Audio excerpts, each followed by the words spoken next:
They called her crazy for buying an abandoned farm for just $1. But what Grace Monroe and her husky discovered beneath the ground changed everything. Stay tuned until the end. This true story will leave you speechless. Where are you watching this from? Tell us your city in the comments. We love seeing how far these stories travel. And if you want more powerful tales like this, make sure to like this video and subscribe right now. The wind carried the scent of dust and dry grass across the empty plains of northern Wyoming. The horizon stretched endlessly, painted in faded gold beneath a sky so wide it almost swallowed the earth. Grace Monroe sat behind the wheel of her old Ford pickup, her hands gripping the cracked leather steering wheel, her heart heavy with equal parts fear and hope. On the passenger seat, her husky Balto watched the road ahead with alert blue eyes, his ears twitching to every gust of wind. They had been driving since dawn. The radio didn't work, and Grace preferred it that way. The silence was cleaner than the memories. She had left Nebraska 2 days ago, leaving behind a tiny motel room, a pile of unpaid bills, and the dull ache of years spent chasing work that never lasted. She told herself this trip was a beginning, not another escape. The address in her trembling hands read, Willow Creek Farm, Parcel 27, Fremont County, WY. Below it, in neat legal print, was the price, $1. When she'd first seen the listing, she thought it was a mistake, maybe some online scam. But the more she read, the more real it became. The ad described a derelict property once owned by a geologist named Thomas Hale. Long abandoned, now offered to anyone willing to restore it. It said, transfer of ownership includes full land rights. Grace didn't know what land rights truly meant. But after a lifetime of borrowed roofs and rented rooms, the idea of a place she could call her own, no matter how broken, was worth the risk. Balto shifted beside her, placing his head on her lap. His fur was thick, a mix of white and silver, his eyes the same clear color as the Wyoming sky. Grace smiled faintly, running her fingers through his coat. Almost there, boy, she whispered. Let's see if it's real this time.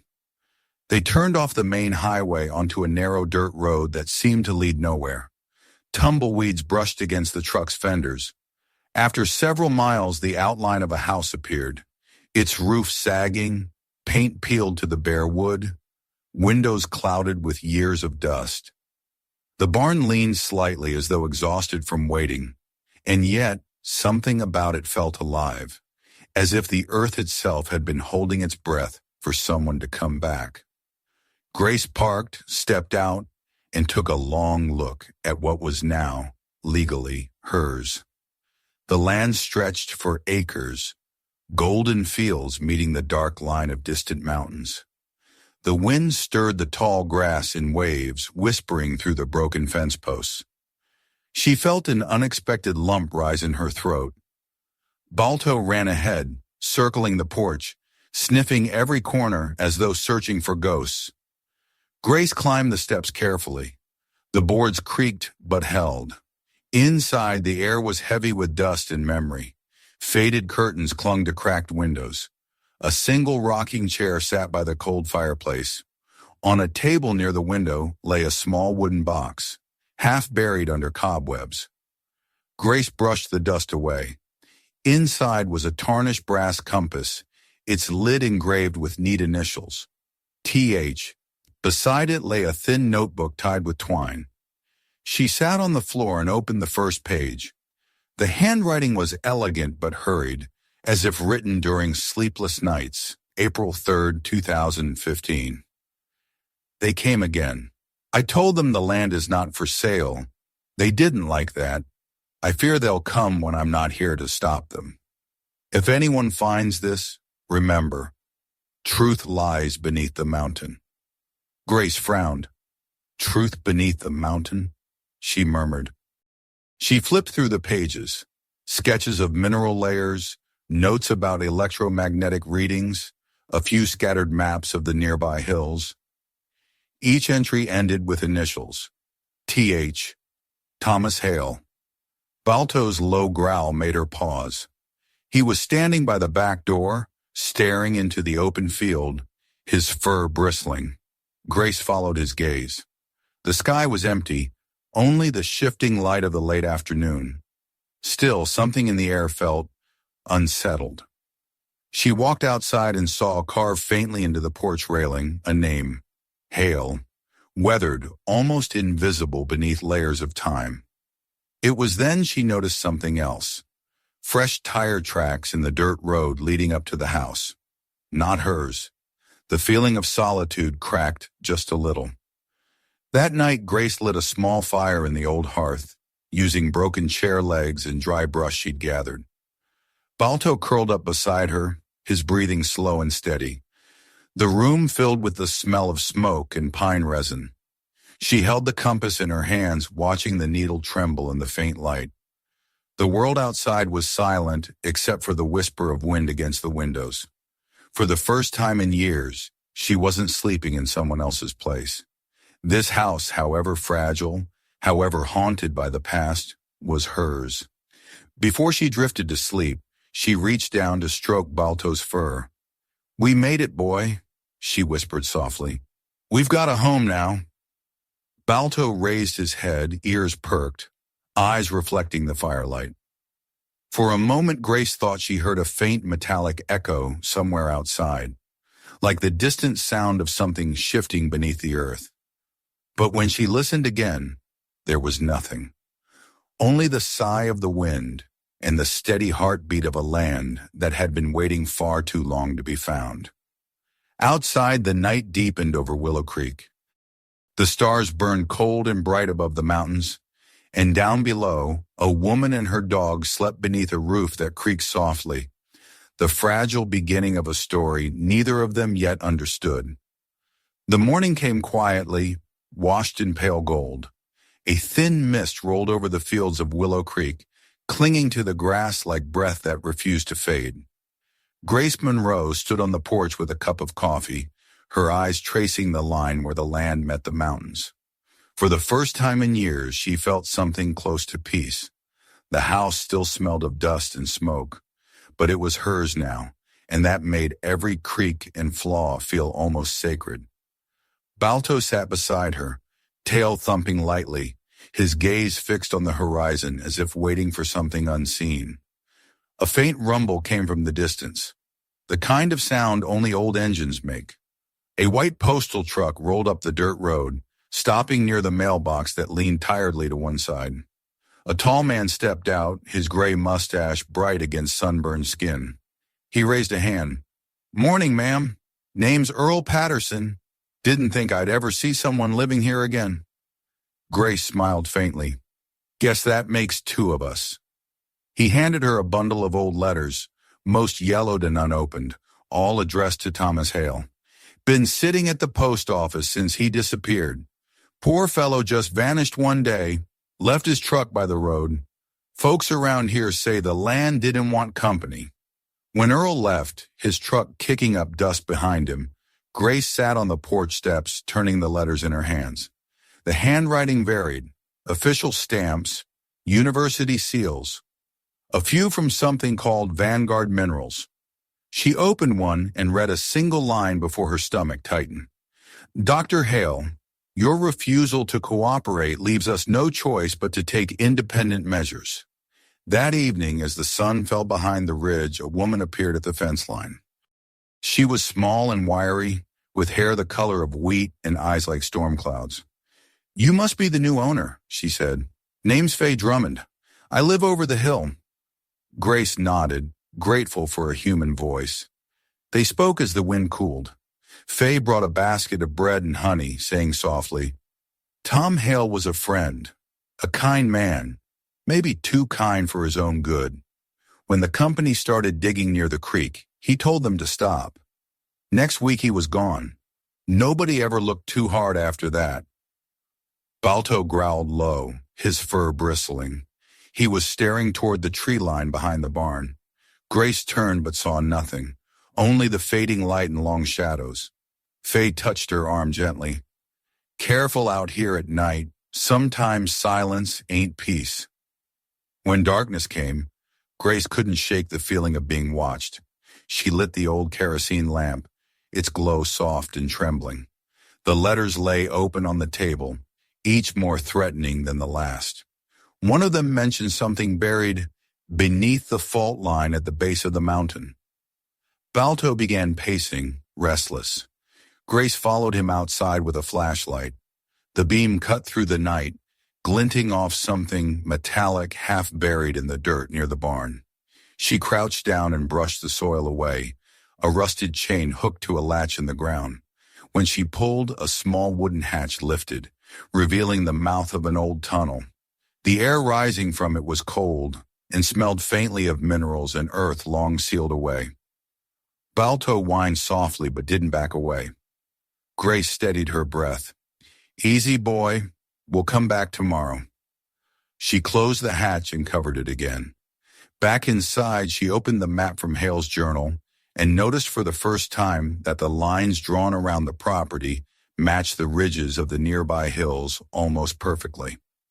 In the corner of the page, faint pencil marks spelled out a phrase: "If found, follow the pulse beneath the stones." The next morning, the world outside was quiet, too quiet. The mist didn't lift this time. It just sat heavy over the land like a warning. Grace poured herself another cup of coffee, but her hand froze midway when she noticed the front door slightly ajar. She was sure she'd locked it. Balto rushed ahead, sniffing the floor, his tail stiff. Papers from the table were scattered, but nothing was taken except for the compass. Her phone rang. She hadn't given the number to anyone. When she answered, a man's voice spoke calmly, almost politely. "Mrs. Monroe, we know you found Hale's notes. You don't understand what you're dealing with. Leave Willow Creek before it buries you too." The line went dead. For a long moment, Grace stood motionless, the silence pressing against her chest. Then Balto nudged her leg gently, as if reminding her she wasn't alone. She looked around the room, dusty floorboards, sunlight slanting through broken blinds, the faint smell of pine from the firewood stacked by the wall, and felt something stir inside her. Fear had followed her all her life, but not this time, not here. She placed her hand on Balto's head and whispered, "If there's truth buried out there, we'll find it." Outside, the wind rose suddenly, carrying with it a dry whisper through the fields. Somewhere beyond the ridge, something shifted in the earth, deep and unseen, like a heartbeat waiting to be heard. The morning sun rose pale over Willow Creek, turning the frost on the grass into silver dust. Grace Monroe sat at the kitchen table, her coffee untouched, staring at the pile of letters and the empty space where the compass had once lain. The phone call from last night still echoed in her head. Someone knew what she had found, and they wanted her gone. Balto rested near her feet, his body tense, his eyes constantly shifting toward the windows as if expecting another knock at the door. When the knock finally came, it wasn't harsh or hurried. It was slow, deliberate. Grace stood, steadying her hands. On the porch stood a man in a gray suit, too polished for this kind of land. He smiled thinly. "Mrs. Monroe, Randall Kemp, I represent Vanguard Minerals. My company once had an agreement with Dr. Hale. I assume you've read his notes." Grace didn't answer. The man's tone was friendly, but his eyes were sharp. He handed her an envelope. Inside was a check for $250,000. "We're willing to buy this property outright," he said. "Quick, clean, no lawyers, no delays. That's a fair offer for land that's falling apart." Grace looked down at Balto, who stood rigid, a low growl building in his throat. "If it's worth that much," she said quietly, "it's worth more than that." Kemp's smile faded. "Think it over," he said and walked away, the gravel crunching beneath his shoes. That night someone slashed her tires. Grace found the cuts in the morning, clean and deliberate. Fear rose like a tide, but she pushed it back. She'd lived her life bowing to hardship. She wasn't doing it again. Inside the house, she began to search every inch of floor and wall until she found what she didn't know she was looking for, a hollow under the kitchen boards. Beneath them lay a metal box wrapped in oilcloth. Inside were flash drives, a letter, and photographs of maps and mineral samples. The letter was signed by Thomas Hale. If you're reading this, it means I've failed to protect it. The mineral vein under this property is older than any record, possibly meteoric. Vanguard knows it. They want to strip the land and bury what doesn't fit their plans. If you want to finish this, contact Marcus Webb in Denver. He's the only one who believed me. Grace drove to the next town to find a working signal and called the number Hale had written. The man who answered sounded wary, but alive with curiosity. Marcus Webb, Denver Chronicle. Grace told him everything. There was a long pause before he said, "Don't do anything until I get there, and keep the flash drives safe." 2 days later, Marcus arrived in a dusty Jeep with a young cameraman named Leo. They set up their equipment on the porch, interviewing Grace, filming the documents. Balto stayed close to her side, never relaxing. That afternoon, Marcus asked to see the place where she'd found the tunnel. Grace led them to the hatch behind the barn. The air inside was cooler, damper, heavy with the scent of earth untouched by time. They followed the narrow tunnel until it opened into a cavern. The walls shimmered faintly, flecked with crystalline veins that pulsed when light touched them. The cameraman swore under his breath. Marcus whispered, "Good Lord, it's real." Grace reached out to touch the rock. It was warm, almost alive. "This is what he died for," she said softly. Suddenly, Balto growled, his body stiffening.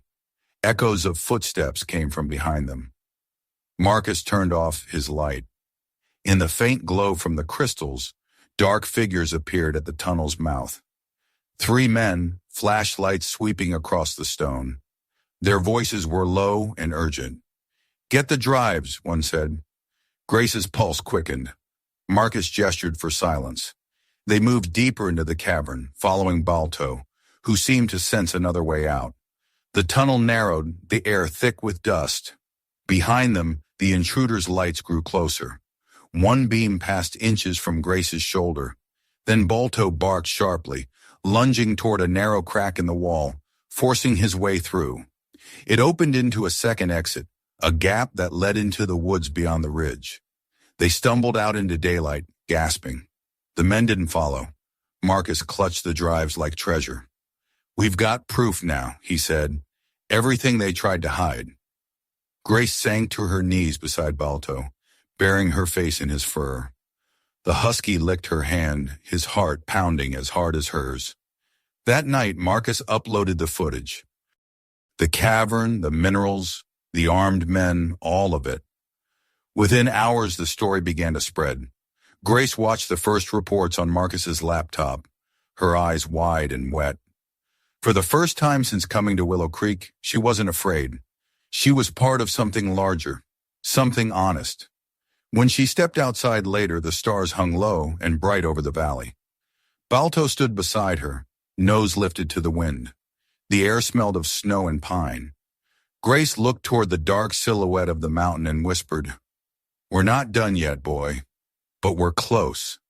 Balto wagged his tail, the silver of his coat gleaming under the starlight, and the two of them stood there until the night folded around them, like a promise that the truth, once uncovered, could never be buried again. The snow arrived quietly that winter, soft as ash and heavy as memory. By December, the hills around Willow Creek were blanketed in white, the barns wrapped in silence, and the sky hung low, pale and endless. Grace Monroe stood at her window, watching the flakes swirl past the glass. The world had changed since that night in the caves. The story Marcus Webb released had spread across the country. News vans once crowded the dirt road leading to her gate, cameras flashing, headlines calling her the woman who uncovered the truth beneath the mountain. But the noise faded, as all things do, leaving behind only stillness and the slow return of life. The federal investigation into Vanguard Minerals had exposed a network of bribes, forged permits, and threats stretching back decades. Several executives were arrested, and the company collapsed within months. Grace never celebrated. She didn't crave victory, only peace. The government declared Willow Creek a protected geological preserve. Scientists from the University of Colorado visited often, studying the strange crystals hidden deep in the mountain, samples that glowed faintly under ultraviolet light.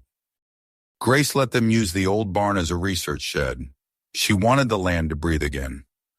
One morning, as she shoveled snow from the porch, a pickup stopped by the fence. A man stepped out, older, thinner than his photos, his gray beard trembling in the wind. He removed his hat and looked at her with eyes that carried years of silence. "Mrs. Monroe," he said, "my name's Thomas Hale."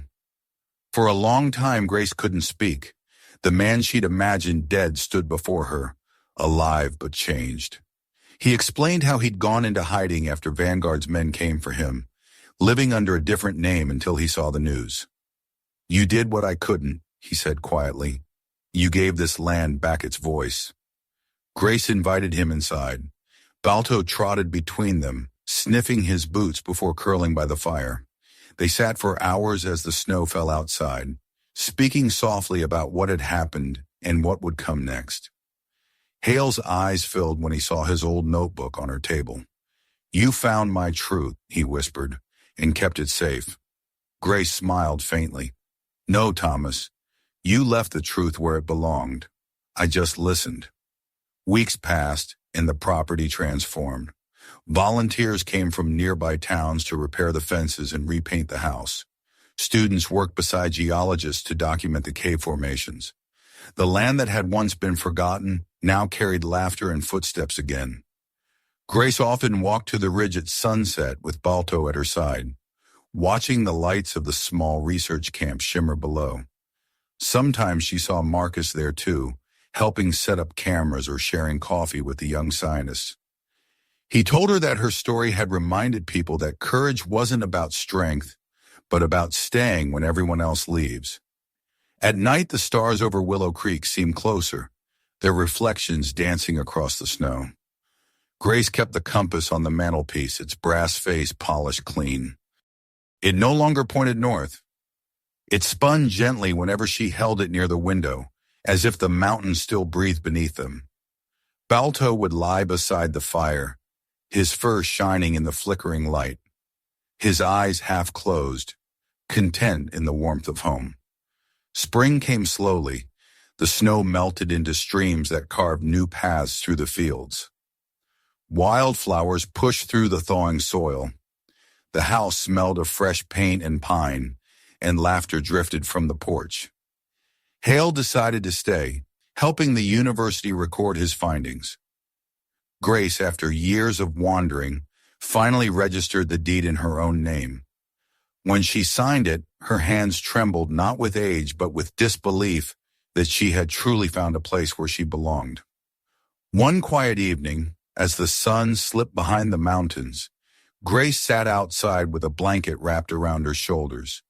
The air smelled of earth and rain. Balto rested his head in her lap, watching the horizon. The world around them was at peace. She looked toward the glowing ridge and whispered, "We did it, boy. Not for money, not for fame, just so something good would last." The light of dusk deepened to gold, spilling across the valley like a blessing. Grace closed her eyes, listening to the heartbeat of the land, the whisper of wind through the grass, the faint hum of the crystals deep below, and the steady rhythm of Balto's breath beside her. It was the sound of a life rebuilt, of hope that had taken root in the soil of loss. Far above Willow Creek, where the mountain touched the sky, a faint glimmer flickered through the rocks, subtle and steady, like the echo of everything that had been fought for. Grace smiled in her sleep that night, knowing the truth would never be buried again, and that even the deepest wounds can turn to light if someone dares to stay.